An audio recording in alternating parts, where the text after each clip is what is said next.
சிவபெருமானுடைய அடியவர்கள், இந்த அடியவர்கள் ஒரு வித்தியாசமானவர்கள். எனக்கு ஒரு சந்தேகம் வந்தது, அதை நோக்கித்தான் இந்த தலைப்பை நான் கொடுத்தேன். ஒரு நல்ல தெரிந்த ஒருத்தட்ட கேட்டுட்டு தான் அதை நான் உங்களுக்கு அதை கொண்டு வந்து தர்றேன். நான் ஏன்னா மற்ற அடியவர்களை குறைச்சு சொல்றதுக்காக நம்ம வரல, அவர்களிலிருந்து சிவனடியார்கள் எப்படி வித்தியாசப்பட்டிருக்கிறார்கள் என்பதை காட்டுவதற்காகத்தான் நான் இந்த தலைப்பை சொல்றேன். சிவனை பார்த்து அடியவன் என்று தன்னை ஈடுபடுத்தி கொள்ளக்கூடியவங்க எப்படி இருப்பாங்க அப்படின்னா, அதுக்கு இன்னதுதான் வரமுறைன்னு ஒன்று கிடையாதுங்க. முதல்ல சொன்ன மாதிரி அவங்க இந்த குலத்தில் பிறந்திருக்கணும், இன்ன நிறத்தில் இருக்கணும், இன்ன கல்வி கற்றிருக்கணும், எந்த கண்டிஷனும் கிடையாது. அப்போ அதுக்கு ஒரே ஒரு நிபந்தனை என்னம்மா அப்படின்னா, ஒன்னே ஒன்று மட்டும்தான். என்ன தெரியுங்களா? ஒன்னே ஒன்று, பக்தி பெருக்கில் எந்தன் ஊன் முருக அந்த பரவசத்தின் உள்ளே உயிர் உருக. பக்தி பெருக்கில் எந்தன் ஊன் முருக அந்த பரவசத்தின் உள்ளே உயிர் உருக. சக்தி எல்லாம் திரண்டு சிவம் பெருக. சக்தி எல்லாம் திரண்டு சிவம் பெருக. எந்தன் சந்ததியே உந்தனுக்கு அடிபணிய இறைவா.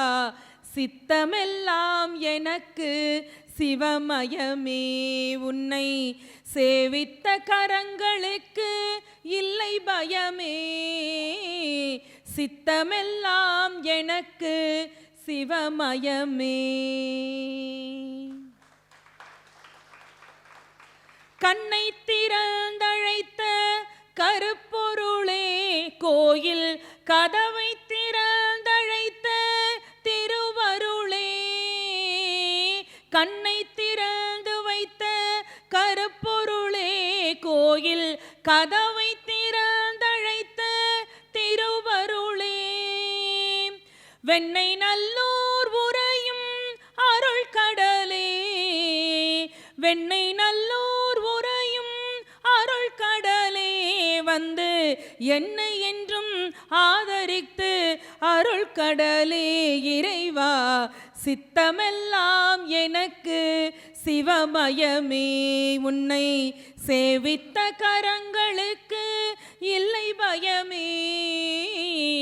சித்தமெல்லாம் எனக்கு சிவமயமே. கண்ணை திறந்து வைத்த கருப்பொருளே கோயில் கதவை திறந்து அழைத்த திருவருளே. என்னமா உணர்ந்து எழுதியிருக்கிறாருங்க கவியரசர். சரி, இந்த சிவனடியார்கள் எப்படி வித்தியாசப்படுகிறார்கள்னு பார்க்கலாம். சிவனடியார்கள் நிறைய பேர், நாயன்மார்கள் நம்ம பார்த்துருக்கோம், நிறைய பேரை பற்றி இங்கே பேசியிருக்கோம். சித்தர்கள் பற்றியும் நிறைய பேசியிருக்கோம்.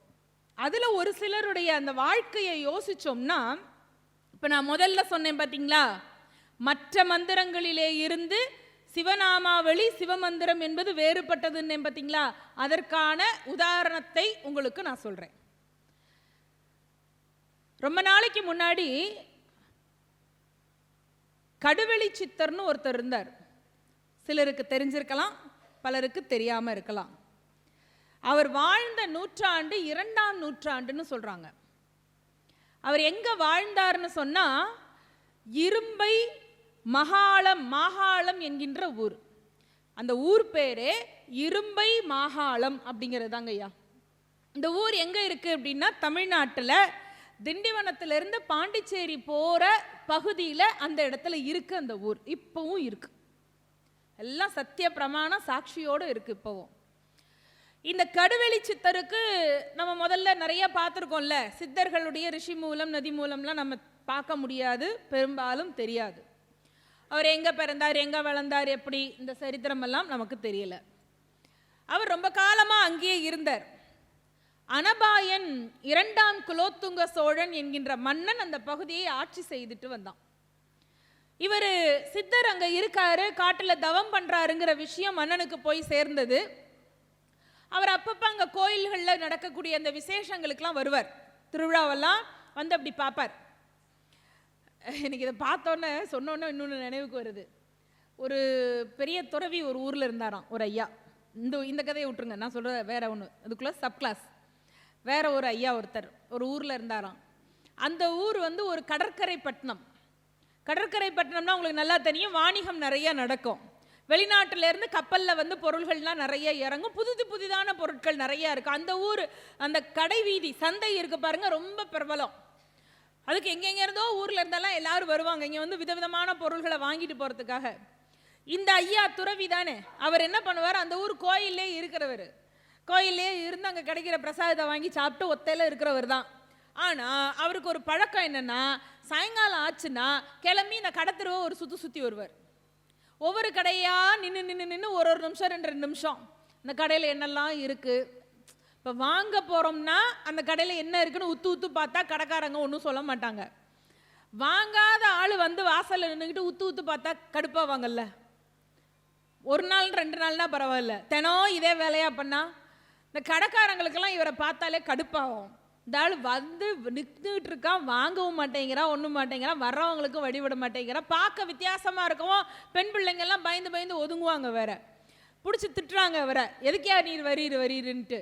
ஒரு நாளைக்கு அவரை மாதிரியே ஒரு பெரியவர் ஒருத்தர் இவரை கவனிச்சுக்கிட்டே வந்தவர் அவரை கூப்பிட்டு கேட்டார், ஐயா நானும் உங்களை ரொம்ப நாளாக பார்த்துட்டு இருக்கேன், தினம் கடை வீதிக்கு வர்றீங்க, தினம் ஒவ்வொரு கடையாக நின்று ஒவ்வொரு பொருளையாக உத்து பார்க்குறீங்க, ஒன்றும் நீங்கள் வாங்குறவராகவும் தெரியல, இது ஒரு வேலையா ஐயா, ஊரெல்லாம் உங்களை திட்டுறாங்களே, உங்கள் வயதுக்கு மரியாதைக்காகவாவது நீங்கள் பேசாமல் கோயிலே இருக்கலாமே அப்படின்னு ஒரு அன்பாக கேட்டார். அதுக்கு அவர் சொன்னார், அப்படி இல்லை, நான் எவ்வளவு சந்தோஷமாக இருக்கேன்னு தெரிஞ்சுக்கிறதுக்காக வந்தேன் அப்படின்னு. என்ன சந்தோஷமாக இருக்கீங்க, விற்கிற பொருளை வாங்கினா சந்தோஷம், வாங்காமல் இருக்கிறதா சந்தோஷம் அப்படின்னதுக்கு அப்போ அவர் சொன்னார், இல்லை உலகத்தில் எத்தனை தேவையில்லாத பொருட்கள் தேவையில்லாமல் நம்ம நல்லா இருக்கோம்னு தெரிஞ்சுக்கிறதுக்காக நான் தினம் கடை வீதிக்கு வர்றேன். அப்படின்னா என்ன அர்த்தம்னா, தேவையில்லாததா நம்ம வாங்கி குவிக்கிறோம்னு அர்த்தம். ஆஃபர் போட்டால் போச்சு, சேல் போட்டால் போச்சு, தள்ளுபடி செய்யட்டும் கொஞ்சம், திருவிழா நேரத்தில் பொங்கல் நேரத்தில் கொஞ்சம் காசு குறைச்சலாக மக்களுக்கு வியாபாரம் பண்ணால் ரைட்டு, அதை நான் வேணான்னு சொல்லலை. ஆனால் இந்த ஆன்லைனில் வர்ற பிரச்சனைகள் என்ன தெரியுங்களா, எனக்கு சமீபத்தில் ஒரு கோபம் வந்துச்சு, அதை நான் இங்கே பதிவு பண்ணுறேன். சனி ஞாயிறில் அதிகமாக கூட்டம் வருதுன்னு ஒரு கடை என்ன பண்ணாங்க, வெனஸ்டே சேல்னு போட்டாங்க. வாரத்தினுடைய நடு நாளில் புதன்கிழமையில் வந்து வாங்கினா 50 ரூபா விற்கிற வெங்காயம் 25 ரூபாய்க்கு தர்றோம் அப்படின்னாரு. அப்போ குடும்ப தலைவிகள் என்ன பண்ணுவாங்க, ஆஹா 25 ரூபாய்க்கு கொடுத்துட்டாங்க, வாங்க அக்கா போவோம், கமலாக்காவா அலமேலு அக்காவா பங்கஜ் அக்காவான்னு எல்லா அக்காவையும் கூட்டிக்கிட்டு 25 ரூபா தானே வெங்காயம்ட்டு 1 கிலோ தேவைப்படுற வீட்டுக்கு 5 கிலோ வெங்காயத்தை வாங்கிட்டு வருவோம். அது போன மாதத்து வெங்காயம்ங்கிறது வாங்கிட்டு வந்து 2ஆம் நாள் தான் தெரியும். சரி, அதுவாவது பரவாயில்ல. வெனஸ்டே சேல்னு போட்டாங்க சார், சரிங்களா.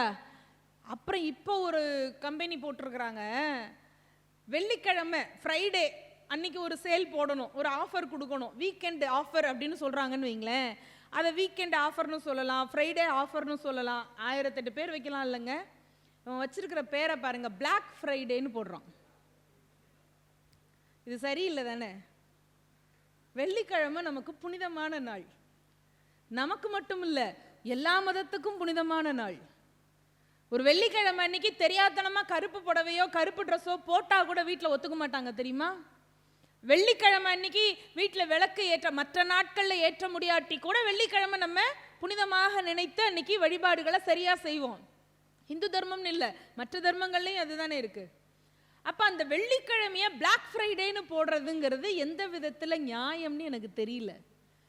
நம்மெல்லாம் இதில் எல்லாம் கொஞ்சம் கருத்தை கவனிக்க வேண்டும், அதில் ஈடுபடுத்த வேண்டும்ங்கிறதுக்காக, விழிப்புணர்வுக்காக சொல்கிறேன். இது சரியில்லாத ஒரு போக்கு.